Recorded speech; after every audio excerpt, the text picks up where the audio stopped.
RP's proposal, they estimated that there are three ideas: the child support, the senior citizen support, and the MediShield premiums will cost $6 billion.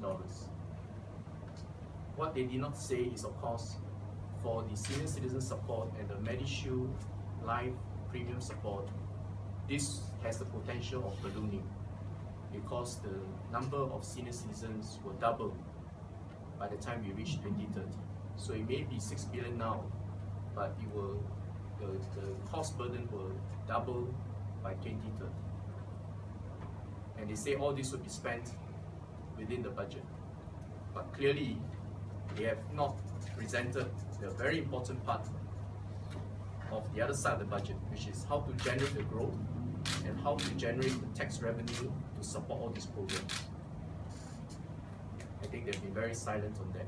And I think this is what I observe is missing among all the opposition parties' manifesto. Everybody's very happy talking about the spend side, but nobody has presented what are we doing to address the economic challenge, the growth challenge facing us, and how do we generate the resources to provide for Singaporeans and to develop Singaporeans.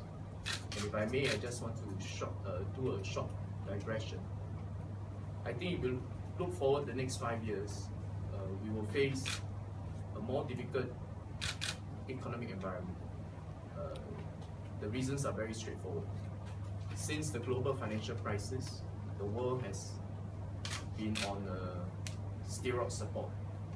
You know, you have QE, you have zero interest rate, and now the conditions must revert back to normal, whether it's a new normal or the historical normal.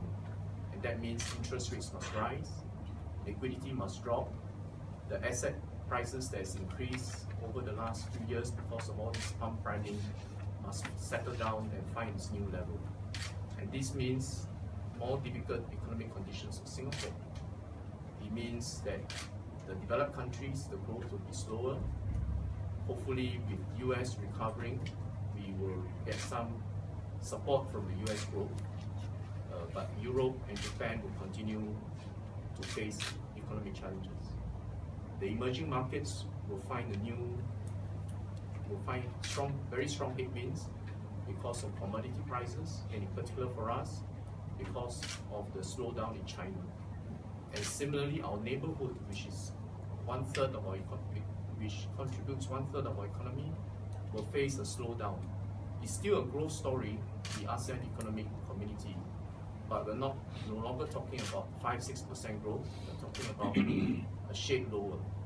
So this is the environment that we're facing over the next 5 years, and we need a strong economic team to steer us through these difficult times. At the same time, generate the resources to be able to sustain the various programs and the various investments that we need for Singapore.